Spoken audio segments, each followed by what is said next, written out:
Erev Tov. Hello, everybody. My name is Paul Gross. I'm a senior fellow at the Menachem Begin Heritage Center. It's great to see you all on the Zoom. Many of you, I think, are regulars to our Zoom events, as well as the events that we have here at the center on a regular basis. Today is a particularly, I think, important one, and obviously very relevant for us here at the Begin Center, because not today, but yesterday, exactly yesterday, was 45 years since the signing of the peace agreement between Israel and Egypt on the White House lawn, 1979. Menachem Begin, Anwar, Sadat, with President Jimmy Carter. And this was obviously, as I'm sure you all know, the first peace agreement between Israel and an Arab state. Obviously also important because it was Egypt. It was the most important, the most influential, the most consequential Arab state at the time, for sure. And the state that just less than 6 years previously had been engaged in war, ruinous war with Israel in the Yom Kippur War. So we're going to have sort of two conversations and then open the floor to your questions, which you can put in the chat.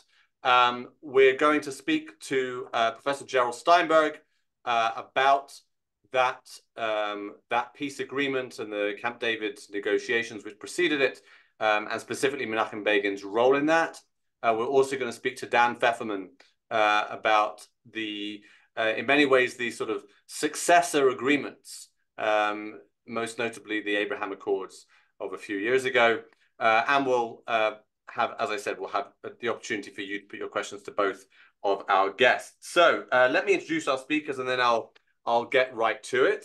As I said, our first speaker is Professor Gerald Steinberg, who's the Professor Emeritus of Political Science at Bar-Ilan University. He's also the founder of NGO Monitor, in which role he's been on this Zoom before. He specializes in international negotiations and diplomacy, war and peace in the Middle East, and the politics of human rights. His most recent book, which is relevant for us today, is Menachem Begin and the Israel-Egypt Peace Process Between Ideology and Political Realism. And he's received the Menachem Begin Prize and the Bonnet Zion Award. Next, I'll be speaking to Dan Feferman, who's a speaker, researcher, and author who focuses on Israel, the Middle East, the Jewish world, and foreign policy. He's the executive director of Sharaka, a non-profit that builds people-to-people engagement between Israel and Arab and Muslim societies and countries. And we've actually had him on, I think, twice before to talk about that. But if you missed that, we're going to have a brief recap with him about what Sharaka does. He previously served in the IDF's Strategic Planning Division and Intelligence Research Division, and was a fellow at the Jewish People Policy Institute, where he authored books on Israeli and American Judaism. Okay, let's start. Gerald, welcome again. Thank you. Again. So I know that you have a huge amount to say with your other hat on in the current in the current circumstances. But if people are interested in that, they can go to the NGO Monitor website and also just Google Gerald Steinberg. And you'll see a whole bunch of other webinar appearances that he's given recently, I think yesterday, including yesterday, on that topic. Today, we're going to be talking about Israel, Egypt, Menachem Begin, and the agreement in Camp David. There were a lot of books written prior to yours about this. And what made yours different was obviously its focus on Begin's role, but also the way in which it departed from what was often I would say politely, I would say the diminishing of Begin's role, but sometimes even worse than that. Can you say how you see both the importance of Begin as being the leader at that time, and how and why you think his role was downplayed or downgraded or belittled prior to that? Okay, thank you very much. Thanks for the very generous introduction. The question is a very important one and a difficult one. I'm not going to claim there's a simple answer to that. Let me start off by saying that there were a lot of histories, memoirs of these negotiations. it's important to remember this was the peace treaty took place in 1979. The breakthrough of Sadat's visit to Jerusalem took place in November of 1977. That's 46 years ago, almost 47, 46 and a half years ago. But before that, Israel had existed for almost 30 years, and there was absolutely no movement towards peace in any way. And all of a sudden, you have, I remember very well, in November of 1977, we heard stories, we saw Begin on television, we heard reports, but when Sadat's plane landed Motzei Shabbat, Saturday night, at Ben Gurion Airport, and the Egyptian leader, an Egyptian Air Force One version, the Egyptian presidential plane, he and his entourage stepped off, and then waiting to greet them were not only Menachem Begin, the prime minister, but all of the Israeli leadership, the members of the cabinet, the defense minister, Golda Meir, all those, they were all standing there. This was such a historic moment. It was something that really, it caused goosebumps. It was something you watch and you say, is this real after almost 30 years of total rejection? And there were those who said, no, this is fake. There were people who said within the Israeli government, who said that they're going to come off, the plane doors all going up, and they're going to come out and they're going to kill all the VIPs that are waiting. They're going to destroy all the Israeli leadership when they get off the plane. There were all sorts of dark scenarios like that. So the other aspect, which before I start answering the question, is the fact that there were many people who, well, not many, there were a number of people who were very skeptical, who said, all right, Begin, Sadat, this was already after the peace treaty had been negotiated, and they said, this is not going to last very long. Egypt, you can't trust them. They've been to many wars. They'll get Sinai back, and then they'll start fighting again. And the fact that that didn't happen, and here we are now, 45 years after the peace treaty, and with all the conflict, or the friction, I would say, and we're in a period of some friction now over what's going to happen at the edge of the Gaza-Egyptian border, what's called the Philadelphia corridor, Rafah or Rafiah. But there's still very, very important direct communication and cooperation. This treaty has really demonstrated its success. And it really surprised a number of skeptics. I won't say they were dominant, but they were certainly out there and quite vocal. When this started, just to answer your question, why Begin was seen, and I'll use the term that the American ambassador to Israel, who was not hostile to Israel at the time, Sam Lewis. He was a philo-Zionist or supportive of Israel, but he called Begin a reluctant peacemaker. Jimmy Carter got very angry at various times throughout this whole period. Most of the histories that were written, almost, I would say all of them before, that's why one of the reasons we decided to do this book, were written by people who had somewhat contradictory positions to that and competition, really. So we had the Israeli versions of history, which were written by Moshe Dayan and Ezra Weizman, each of them putting themselves at the center. There are a few other histories that this was something we did, and we twisted Begin's arm, or we convinced him to agree to the concessions, particularly at Camp David, where Begin agreed to give up all of the Sinai, which was very difficult, in return for a peace agreement.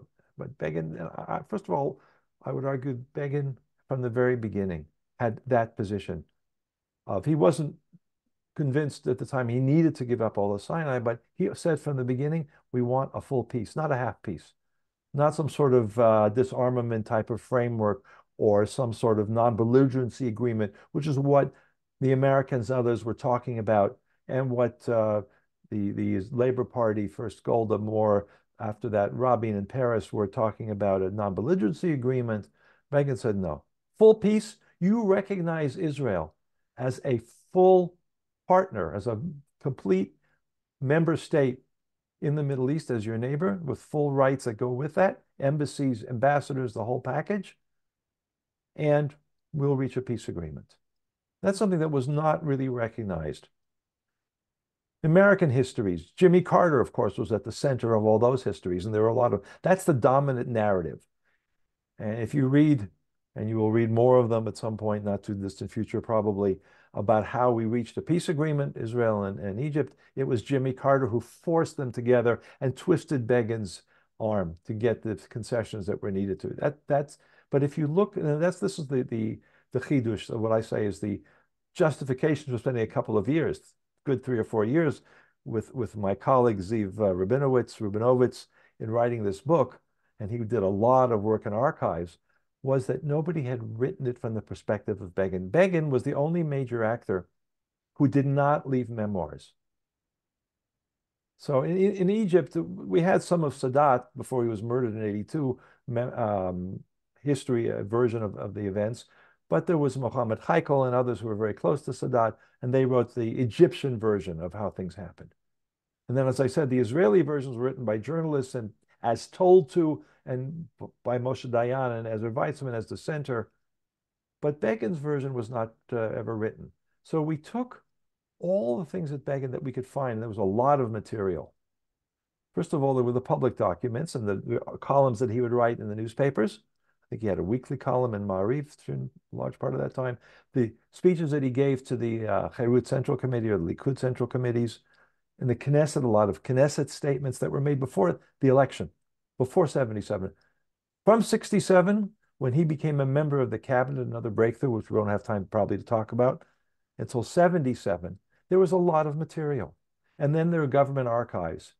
And either by luck or through a lot of persuasion, the government released lots and lots of transcripts from the Camp David talks, all sorts of notes, a tremendous amount of material. And you really see, and that's why I'm pleased by the book. It's a great book. I don't get profits off of it, but I think it changes the image. You can see the development piece by piece. Before, when Begin became prime minister, and the first thing he did was to pull over the actors, the main people who were involved in the on and off negotiations between Israel and Egypt before that, between the 73 war and the election of Begin, so that's 4 years. He spoke to late Shlomo Avineri, Professor Shlomo Avineri, who was the Director General of the Foreign Ministry at the time, who had been at negotiations in Romania, not with Sadat, but right after Sadat or before Sadat, with what was called Dilugim in Hebrew. They went back and forth. And so that was one major aspect of the process. He got that information. He got the information from the Americans. He got the information from various other negotiators who had been involved in the process as third parties to try to bring Egypt and Israel together in this period. So he was well versed. You could see he really cared about all of this. This was important to him. And the first thing he said to his cabinet, he appointed Moshe Dayan, which was very controversial. Moshe Dayan, who had been a member of the Labor Party all of his life, or most of his life, and he was part of the breakoff at one point with Ben Gurion, but we'll leave that as a side too. And he was the responsible, he was held responsible, he was the minister at the time of the 1973 war, and he was blamed for some of the failures. And yet he was able to come back, and Begin appointed as foreign minister. People in Likud said, "What are you doing? Why are you, don't we have any good foreign?" He said, "I want to pursue this." And Dayan is the person to do that. He has the prestige, he has the knowledge, he knows the people that are involved. So you can see Begin focusing on this while the heads of the Labor Party who had lost the election went to Washington and said, "This guy won't last. He's not a peacemaker. He's a right-winger. He's a fascist. Don't give him any credit." And for a while, the Carter administration accepted that. So Begin had to get through a number of barriers on the process. And the way that he did that, and the story of how he went at each stage and weighed very carefully, where do we go from here? He could be very, very stubborn. He'd say, "I am not going to reach an agreement if these are the terms that are being offered." There were a number of drafts that were suggested at various times and Begin rejected for all sorts of reasons. But he ended up with the agreement that Israel could live with and totally reflected Israel's national interests.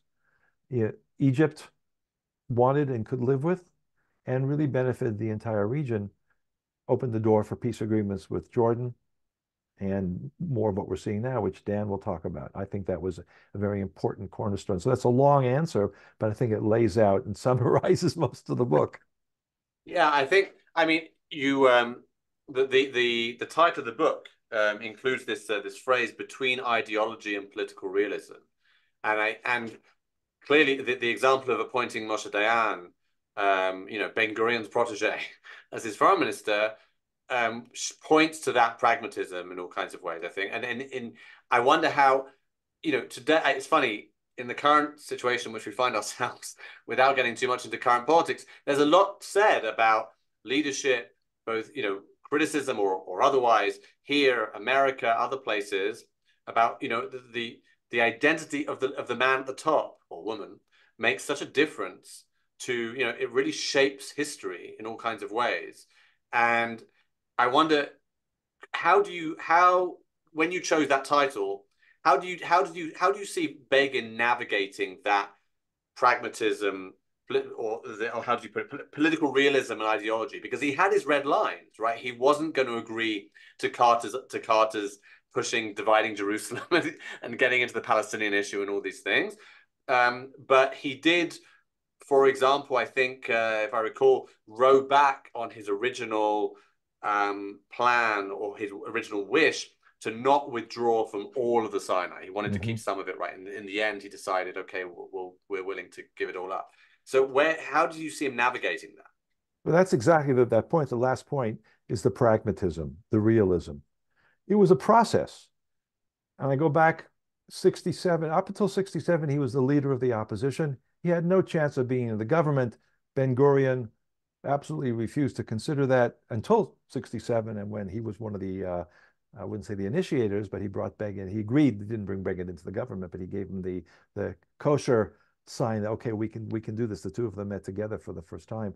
Up until 67, though, Begin was the head of the opposition, the head of Likud, head of Cherut, the Jabotinsky framework, Jabotinsky element of the Zionist movement, which was very largely, I'm an academic, I'm careful not to use the word totally, but I think in this case we can say ideology. Ideology was the main thing.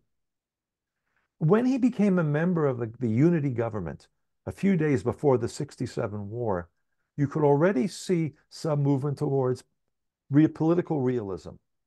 In the debates that took place in the cabinet during the war and immediately after the war, no, we're not giving up. Begin drew red lines, not to give up what was called the West Bank. They didn't start using the term Judea and Samaria until shortly afterwards.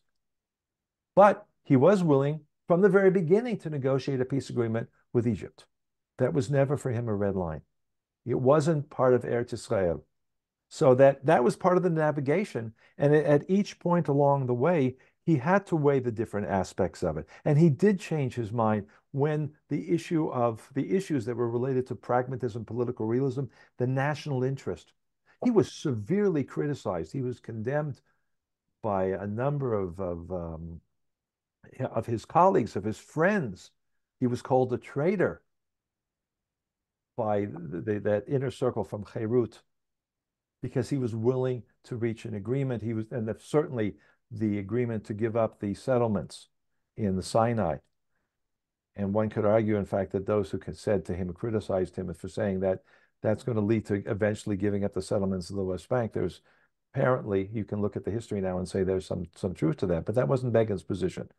This was what we needed to reach an agreement with the most powerful Arab country in the world. If we can reach peace with Egypt, then Israel will be a much stronger and more stable country. And on that, he was absolutely correct. So he navigated that at each stage of the process. And you can see the crises at Camp David. Giving up the full Sinai was a major crisis for him.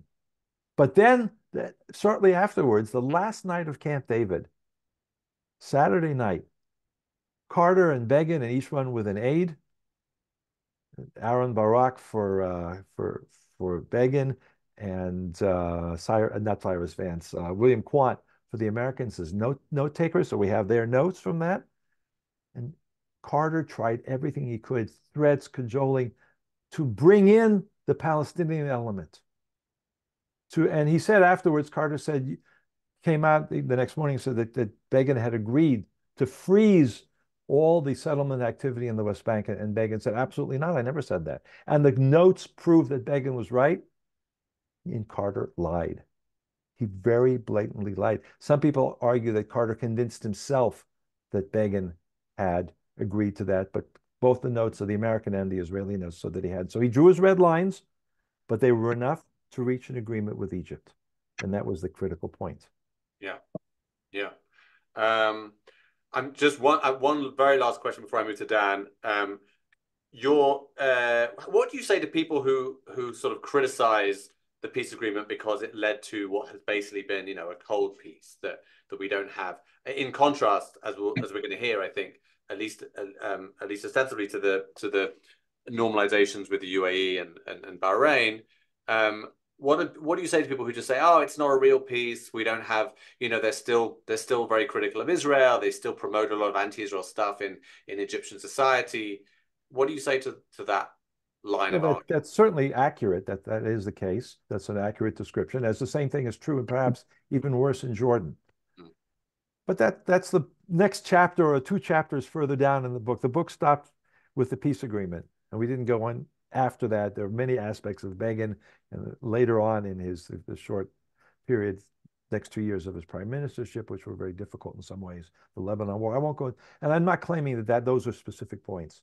But I do believe that there was a very basic failure among a lot of the outside peace promoters, the United States, Europeans, within Egypt, of course, itself, to go further. When Sadat was assassinated in 1981 and Mubarak became prime minister, it was clear very shortly afterwards Mubarak was not going to take any risks. Sadat took risks, huge risks.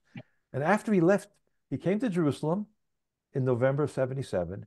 And then he left after having spoken to the Knesset, having gotten to the Temple Mount or the Haram al-Sharif and the mosque.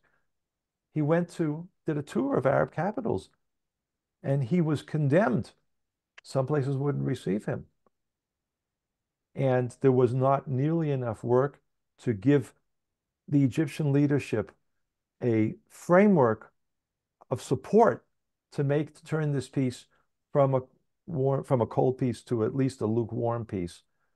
There's a lot of reasons for this, and my 2-minute discussion is I can be easily criticized for being overly simplistic, but those are the points that I think we start with. And I will also add to that, my last point, that it was the issue of where the Palestinians come out of this, the support for the Palestinians. I think it is still hard, and we'll see what Dan says about the way it works in the Abraham Accords.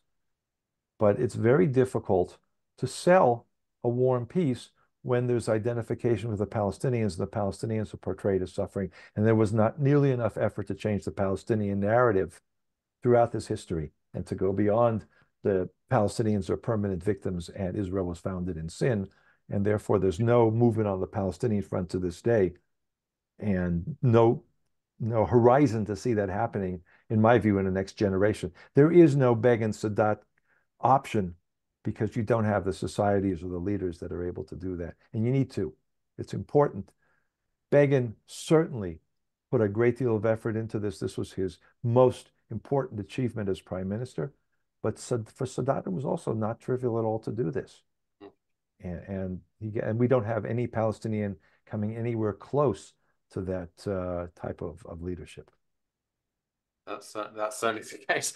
Okay, thank you, Gerald, very much for that. Standing on one foot, in a nutshell summary. Everyone should buy the book, of course, and get all the details. And we hope to have the Hebrew version out sometime in the next. Okay, and that's great. There's a Hebrew version as well. And you can put your questions to Gerald, write them in the chat. Dan Feferman, how are you doing? Good. Nice to be here again. Great. So for those who haven't seen your previous appearances, maybe you could give us a very short intro, just explaining what the remit of Sharaka is and the context of its founding in the wake of the Abraham Accords. Absolutely. And you caught me here on a 2-week U.S. speaking tour in the United States, where we're trying to deal with the rising anti-Semitism, anti-Zionism, just the polarization based on the Middle East. We're going to be speaking at Indiana University in just a couple hours and meeting also the mayor and city council and going all over the United States. Sharaka is an Arabic word that means partnership, and it was founded in the wake of the Abraham Accords in order to deal with exactly the problem that Professor Steinberg described. I don't want to minimize the strategic effect of the peace agreements with Egypt and Jordan, because let's not forget the context in which they were forged and what they have achieved. They stopped actual wars. They stopped Israel's. They ended more or less the threat of conventional military attacks against Israel, and significantly altered our strategic defense posture, what we can do with massive defense budgets, how we train our militaries, etc. Secondly, I think Anwar Sadat indeed does not get enough credit for absolutely going against the tide of the entire Middle East, and he paid for it dearly with his life. And I agree that not an Arab leader until 3 years ago has stepped up to do something similar. Of course, the Jordanians also signed in 1994, and again, these ended states of war. However, both due to massive public opinion in these countries that remained overwhelmingly anti-Israel, anti-Semitic, and pro the Palestinian cause, and because the countries felt that they had already pushed the envelope too far as sort of betraying the cause, I think they felt that they could not push it any further. And so we have a state of affairs in which we have very proper and functioning government to government, intelligence to intelligence, military to military relations, but absolutely zero, and I can't stress that enough, zero people to people contact between the peoples of Egypt and Jordan with those of Israel. More so, you will be socially ostracized, possibly arrested, certainly fired from any kind of profession or guild you have. We can look at the case of a colleague of those of us in the policy community of Dalia Ziada, who had to flee her life in Egypt. She was the head of a think tank that dared to criticize Hamas and support Israel after the October 7th attack and before the Israeli counter attack. And so she's had to flee for asylum in the United States. I've had other Egyptians who have tried to participate in Sharaka programming and similarly had a lot of pressure to stop them. So Sharaka came together as a grassroots initiative to forge the missing piece and what we call people-to-people ties.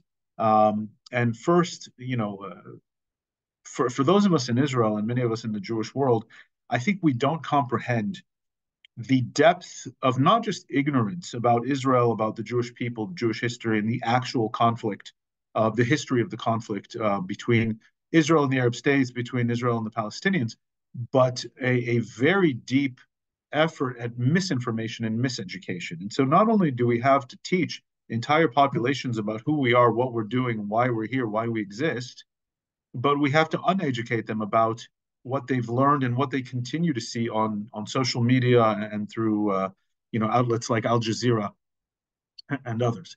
And so that's where we kind of came in to first try to popularize the Accords, to create sort of an excitement about the Accords, to try to physically bring together young Israelis and Emiratis or Bahrainis or Moroccans or what have you, to try to humanize each other. And I mean, that might sound so simplistic, but really that's the first challenge, is how do we humanize someone who's been demonized and is only some kind of entity that has only existed in their imaginations or on the news as an Israeli soldier oppressing, the Palestinians. What we soon realized after bringing a few delegations of kind of young influencers, civil society leaders, as much as they have those, they don't really have civil society, to Israel, is we realized we need to focus a lot more on deep education, to tell the story, to take them back in history, to let them talk to all parts of Israeli society, to see and learn for themselves. And once you do, and once you're able to engage on that level, a very different mindset emerges among peoples from those countries. And so we try to facilitate those engagements as much as is possible. And then we realize we also have a lot of work to do around the world. And so that's why we intersperse everything we do in the Middle East with these joint speaking tours around the United States. I'm here right now with an Emirati, Bahrainis, Moroccans, and an Israeli Arab as well. And we kind of do this, traveling circus every few months.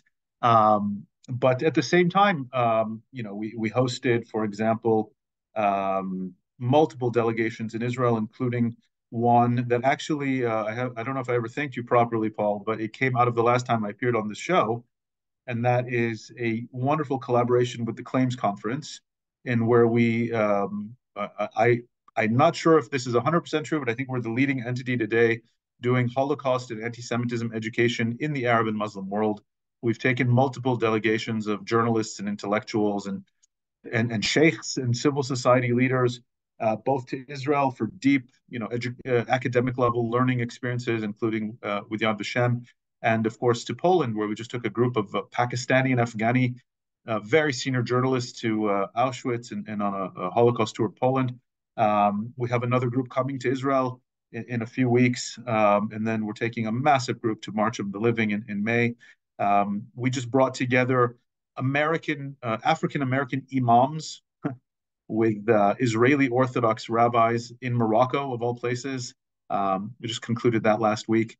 And so it's been a very exciting kind of few years trying to learn how to undo all these years of miseducation and break through what the Abraham Accords has offered us. And I say the Abraham Accords broadly. Morocco signed under its own tripartite agreement. It is not signatory to the Abraham Accords. Sudan, of course, which we don't talk about because it's been distracted with its own state of civil war for the good last year, even though things were moving in the right direction before that. Of course, was under its own also agreement shepherded by the United States. But what we have here for the first time are a few things. First, these are countries that did not have states of war with Israel.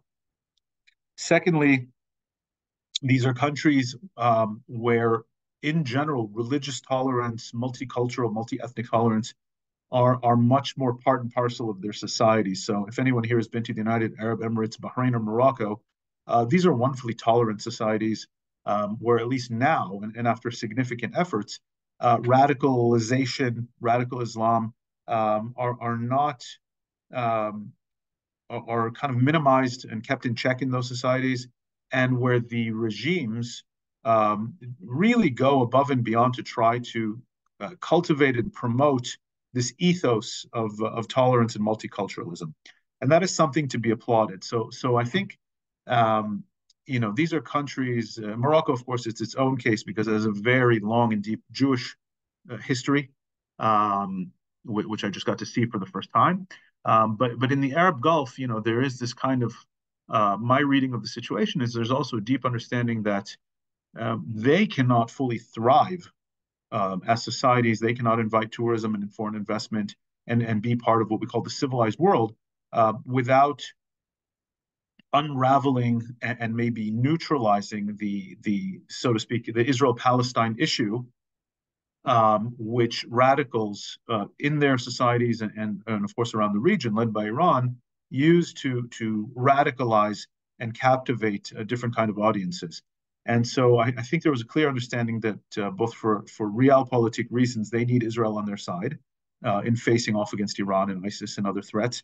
But also they cannot thrive and be these societies that they aspire to be with the Israeli-Palestinian conflict looming over them.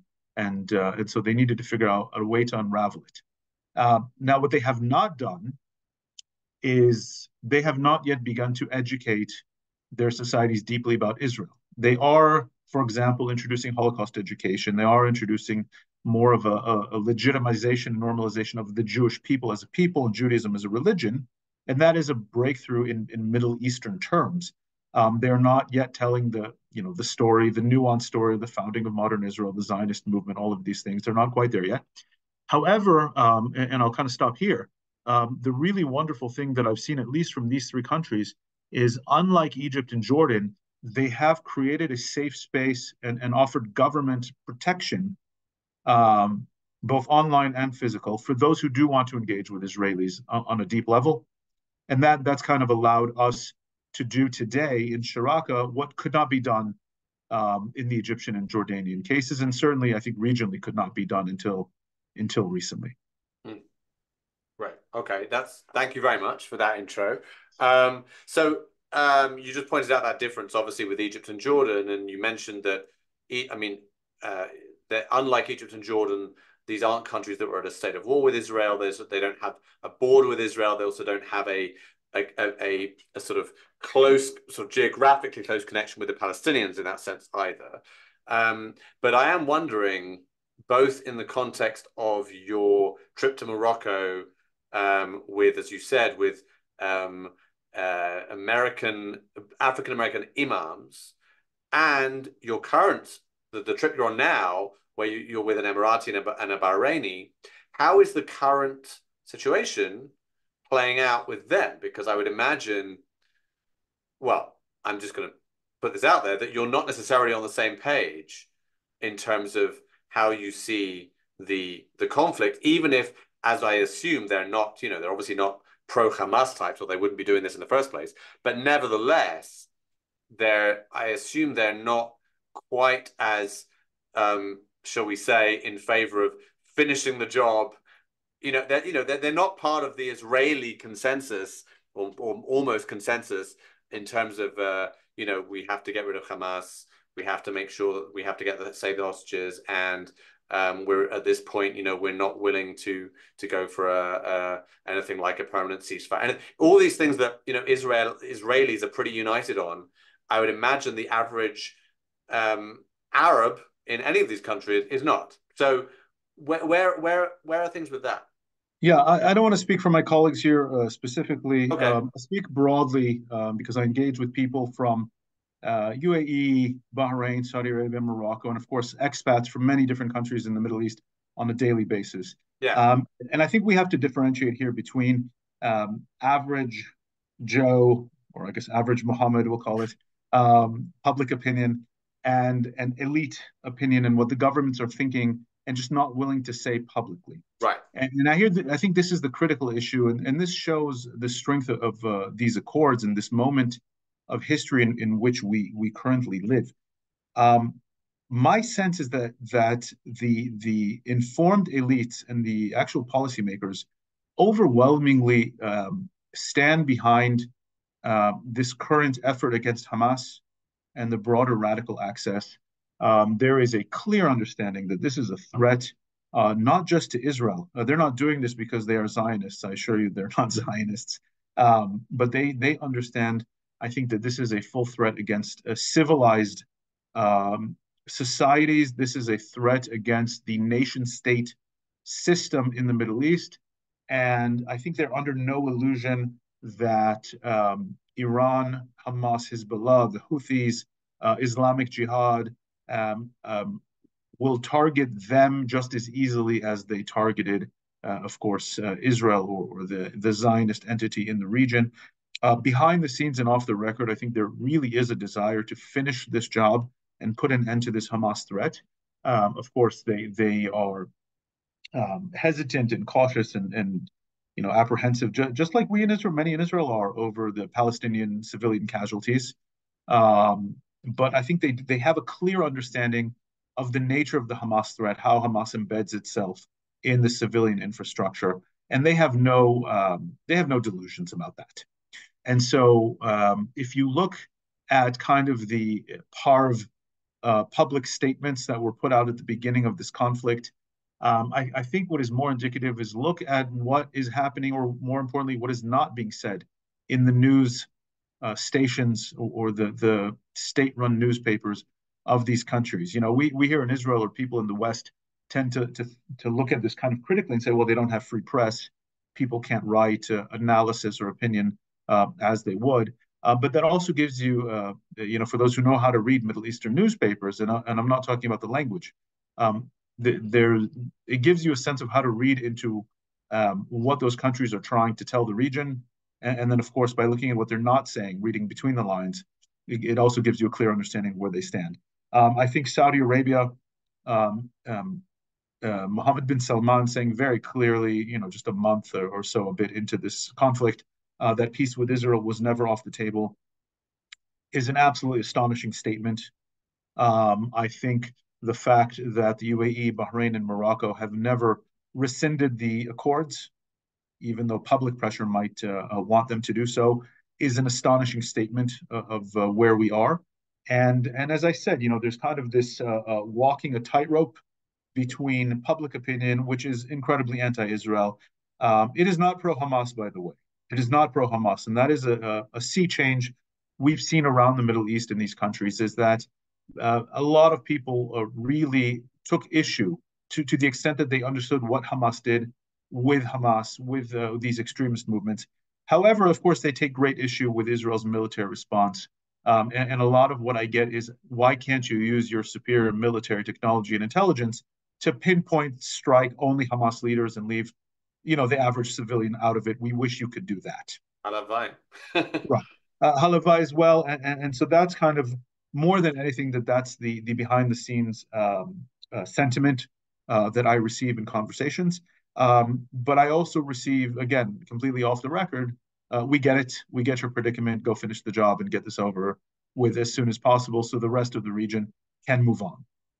Paul and Dan, I just want to add a point from my own experience just to reinforce that. I've had a number of conversations with academics in a number of these countries, in Egypt, in the UAE and other places, about the Muslim Brotherhood. This goes back 4 or 5 years ago, that they are very concerned, just as they're concerned about Iran, they're concerned about the radicalism of the Muslim Brotherhood, which is Hamas. The Muslim Brotherhood, don't forget, is a major threat to the Egyptian regime, and the elections took place in Egypt, and the removal of the elected president, and basically he died, I think, in jail, but I won't go into the details of that. There are all sorts of rumors, but the point is that the Muslim Brotherhood is a major source of concern for the elites, and probably somewhat broader. And therefore, there is that element of common interests in those countries. Absolutely. Yeah, and I guess in many respects, the country, the Arab country that has been, at least in recent years, has been most, it seems to me, has been most keen to rid itself of any vestige or appearance of being connected to any of these extremist groups, the Saudis, and their attempt to, that they really want this big modernization drive by MBS, by Mohammed bin Salman and other things. Prior to October 7th, all the talk was there, it's only a matter of time. And as you said, even since October 7th, MBS said that it's not a peace with Israel is not off the table. I guess a two-part question. How do you see that in terms of some kind of timeline? And also, how important is the Palestinian issue here? Because some people, and you get this from the Americans, right, saying that there has to be a commitment to 2 states, otherwise it's not going to happen. And I actually wrote something a while ago, which I got some pushback for, in which I thought that, reading between the lines of what the Saudis said, it was a little vaguer than that. It seemed like they would be actually content with a sort of orientation towards 2 states, or not ruling out 2 states, or maybe not doing things to work against 2 states. But they weren't requiring that Israel restart negotiations with Mahmoud Abbas tomorrow. Yeah, I think that's an accurate reading. And my sense is when the kind of chatter was, the trial balloons, as I saw them being floated about, it's clear to me that the Saudis, unlike the Emiratis, unlike the Bahrainis and Moroccans, they have a larger sense of responsibility for regional public opinion. They are the custodians of the holiest sites in Islam. They have a regional and even kind of a global role as the de facto rulers of the Muslim world. And so they feel that they cannot abandon the Palestinian issue. I also think they are, uber realists in this sense, and they realize there's not going to be a 2-state solution tomorrow. I think they understand as much as we do that there really is not any kind of viable leadership on the Palestinian side. And so what my sense is they first of all, they need some kind of achievement in which they can say to the world and to their own public that they have achieved something for the Palestinian cause.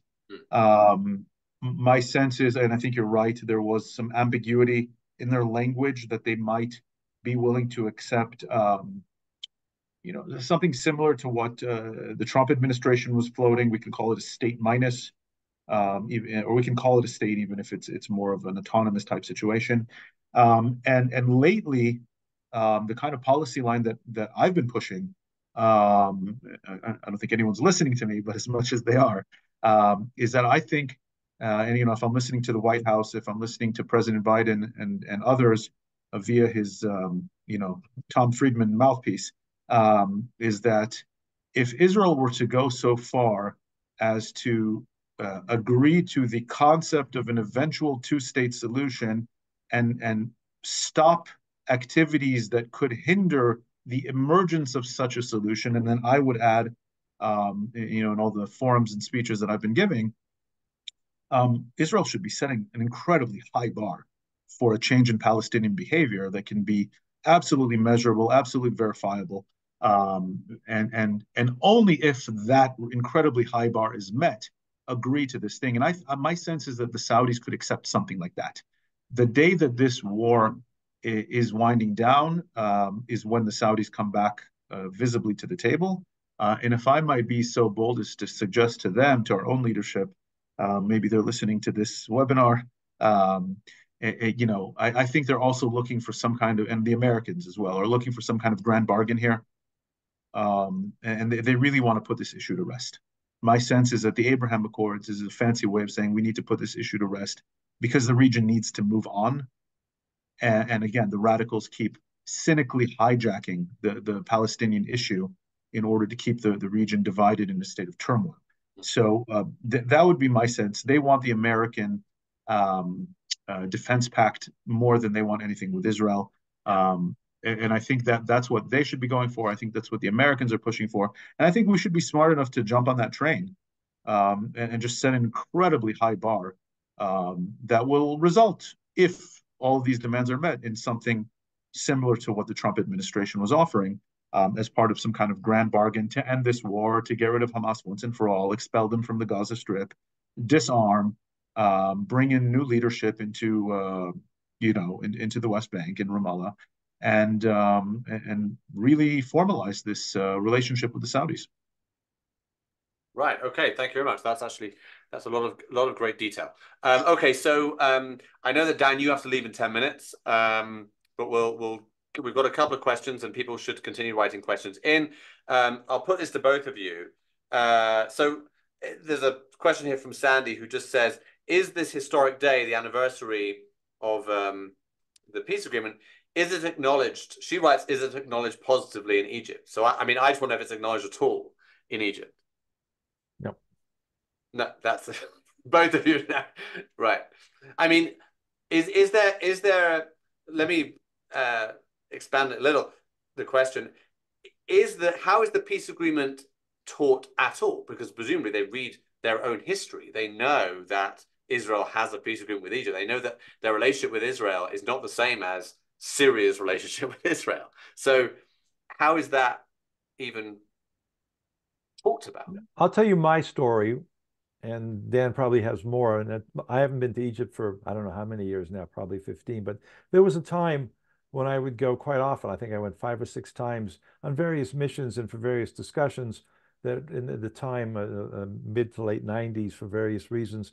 And one of the things that I observed was that they did have a celebration, a major national holiday celebrating the October War. It was the war that they mark and they celebrate. They have a museum, and it's a war. It's a presentation of a great victory by Egypt, which in many ways it certainly doesn't help to put together a glue in establishing a warm peace, because Israel is still perceived or presented there as the enemy, and overcoming that enemy is an important part. That's a real core part of their education. The peace part is just not there. And various excuses as to why it's not there, but that goes back to the discussion we had earlier. It's presented as a victory in the sense that they won back their sort of pride after 67, and they overcame the tremendous power of the Israeli government, of the Israeli military, rather. Right. Correct. Yeah, they celebrate 1973 as a victory and as a complete strategic surprise over Israel. that was intended to get back the Sinai desert, return their pride. And they, as Egyptian friends have told me, they do not view it as peace. They see it as a security agreement, a very practical, tangible security agreement, and not any kind of peace treaty. Interesting. Okay. So Dan, I'll go to you first with this because I know you have to leave soon. Yes. Also on Egypt, has there been any expression of support by Egypt for getting hostages back, Israeli hostages? I think Egypt has been critical in being a go-between between Israel and Hamas, and so you're not going to see it publicly, but you are going to see it in their efforts to negotiate. From everything, of course, I've seen in open sources, and to maintain this role as a credible go-between, even though, again, as far as the regime goes, as far as the security services goes, they might dislike Hamas as much as we do. And so I think their efforts have been trying to be largely productive in the sense. I'll add to that also the rivalry between Egypt and Qatar. The Egyptians don't really like the Qatari regime for all sorts of reasons. Again, Qatar is a major sponsor, supporter of the Muslim Brotherhood, the ideology, the movement. Al Jazeera is a source of pain for the Egyptian regime because they're often very critical of them. Other aspects of that. So Egypt presents it, and it's not something that's new. They've presented themselves as an alternative to Qatar mediation. The problem is the Qataris have tons of money. They have all that oil money. Egyptians very, very poor. And in terms of the influence that they can exert, the Qataris are way ahead of the Egyptians. But there's certainly that friction. And we see it now in the sense that the Egyptians are, and I think we see more of a realization by Israel to work more closely with the Egyptians and try to keep a distance from the Qataris. Dan, before you go, I wanted to ask, I'll jump on the back of that actually and ask you about Qatar, because Qatar is geographically very close to the countries that you are very involved in, of course, but it's very different in its orientation. Or somewhat different orientation, and it's become, since October 7th, a major player, right? It's presenting itself as this country that can sort of be some sort of mediator because it hosts Hamas, but it also hosts American military bases. And looking at it from the outside as an Israeli, I sort of look at it and say, hang on a minute, I see them as primarily, basically, a negative force. They're sponsoring Hamas, they're hosting Hamas, and now they're presenting themselves as a sort of knight in shining armor. How is I guess the question is how you see Qatar, but also how Qatar is seen by the people that you are close with in Bahrain and the UAE.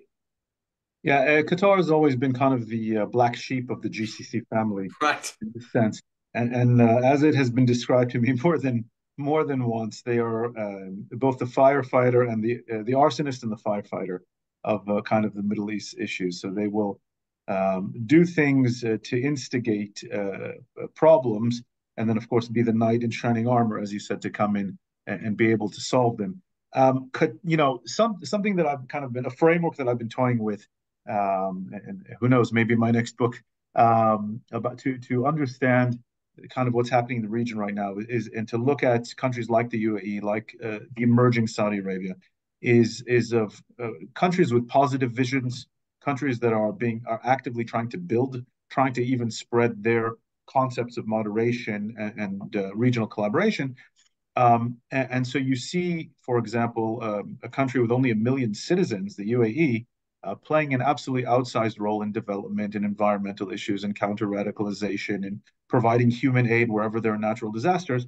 And then, of course, a similarly wealthy country with an even smaller population like Qatar it uses its wealth and its influence in a very kind of cynical manner to build up areas of influence. And so, of course, it backs Muslim Brotherhood related political elements wherever it can, and it has Al Jazeera where it stokes Islamism. It pumps money into universities and think tanks around the world. It buys soccer clubs just to have these kind of avenues of soft power. And it hosts both the largest American airbase in the Middle East, while it also hosts the Hamas leadership at the same time. Um, I think our friends in the Gulf fully understand the problematic role of Qatar, who's someone had described them once to me uh, as a ruling mob family, a mafia family with a country around them. It's not a real country in that sense, uh, and I think that's how the rest of the region sees them. And I think what we're going to see, especially now, what I hope to see is an effort by the greater GCC, led by the Saudis, to rein them in, to kind of bring them back into the fold. They tried a few years ago to pressure them with kind of a blacklisting them from the GCC family. It didn't seem quite to work. There was a rapprochement. I hope to see other efforts now as Saudi under MBS is kind of reasserting itself in the regional role, and really clamping down on this arsonist firefighter model that Qatar has used to wonderful effect, to portray its power and expand its power well beyond its actual size. I do apologize. I have to go. Yes. But thank you for having me on. Thank you very much, Dan. And people should check out the Sharaka website. It's, I think it's sharakang.com. Is that right? There are some good NGOs out there. There you go. This is not an NGO that's being monitored by Gerald. You can monitor us for good work. We're monitoring because sometimes you see somebody on the other end of the spectrum that's thank you so not much. abusing the privileges and rights of an NGO. Right. Yes. Dan and Sharaka are doing some great work, so everyone should check that out. Thanks, Dan, for joining us. Okay. We'll finish actually with there's a question here, Gerald. You can have a go at this.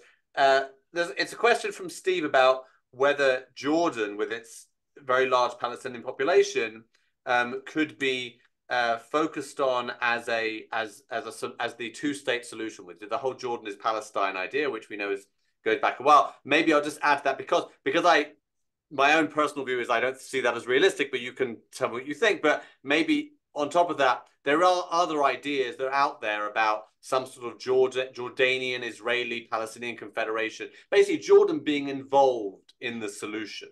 How do you see that as? You're giving me a nice, easy point to end on. Before I try to answer that, I'll just note there were some other questions that have been asked in the chat, and they're directed at me, and I did try to answer them. I saw that you answered them in writing. People, if you asked a question, there's a pretty good chance that I answered at least two or three of them. Yeah.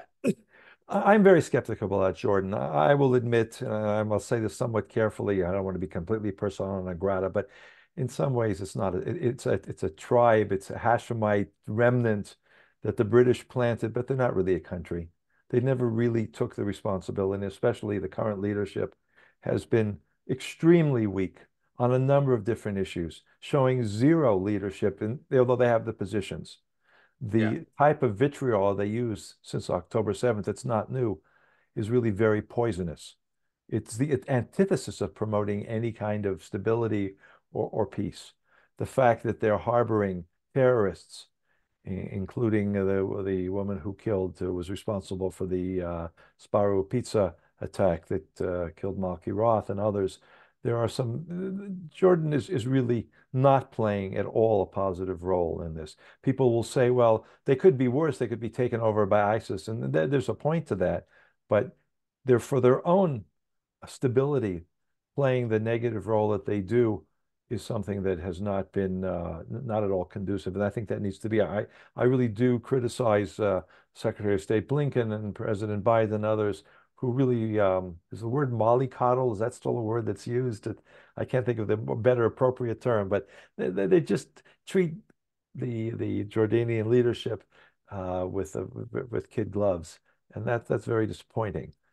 So I do not see them. I think that giving them a role to play, in a broader role to play in terms of trying to work agreements out, dealing with Gaza, dealing with the Israeli-Palestinian broader issues, I don't really see. I don't have a good answer. I think all the alternatives are bad, and I'm one of those people who's not afraid to say that we have to really take this whole process very slowly. And I don't think that there's a terrible price to be paid for the fact that Israel doesn't have a day after plan, because usually, given the uncertainty, trying to impose somebody's ideas of what day after should look in Gaza, when we really don't know how it's going to end, is very difficult to do, and it could lead to premature end.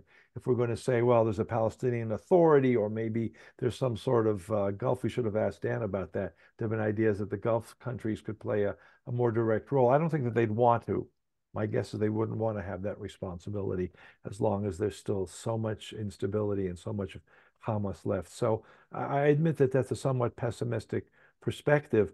We should move forward in the directions that are where there are doors that are open in terms of and all the things that were raised in this and other discussions, but where we don't see a likelihood of a positive outcome, not just throw the dice and say, well, let's see what happens if we bring in some other third power or some other Palestinian Authority into Gaza and see how they run it. We've paid too high a price for those types of risk taking.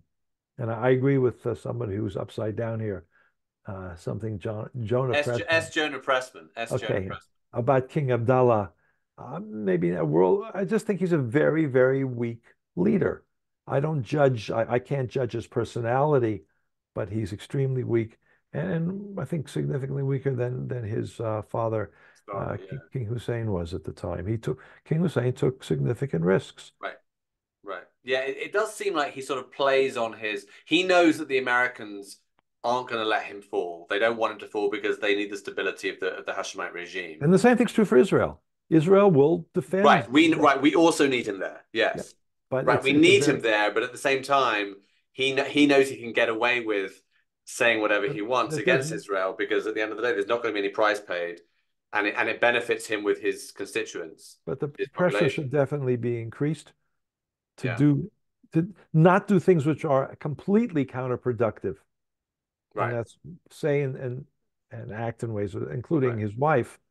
Whether I've forgotten whether she's the queen or whatever, the Reina, who's a Palestinian, take the full hardline Hamas position. Yes, she really went. October 7th, atrocity denial, all of those things. Yeah. She should, as part of the core leadership, she and King Abdullah need to be called on the carpet for that. I guess that's a better term. Okay. Yeah, no, I agree, and I think that that's something that I think we would love to see for all the, at least, to start with, the support that Israel got from our friends and allies around the world. I think that a clamping down, a real sort of at least verbal sort of response to some of what we're seeing from other Western allies, I think would be nice to see. I think, without meaning to, I think we've ended if the message of our Begin section was the importance of strong, value-driven, principled leadership, then we've ended with an example of what can happen when you don't have that, and someone who is very much the opposite of a Menachem Begin type leader.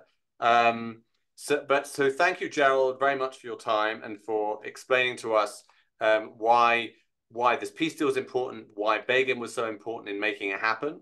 I recommend again Gerald's book, Menachem Begin and the Israel-Egypt Peace Process Between Ideology. Work this way, does it? Okay. Realism. There you go. Paul, thank you very much, and thanks to all the people who spent an hour listening to us try to explain what we think about what's going on. Yeah, appreciate it. Thank you, everyone, for joining. We'll have more events in the coming weeks. You should, if you're not on my mailing list, then drop me an email, paulg@begincenter.org.il. Check on our website and our Facebook page, and I'll see you all soon. Thank you very much.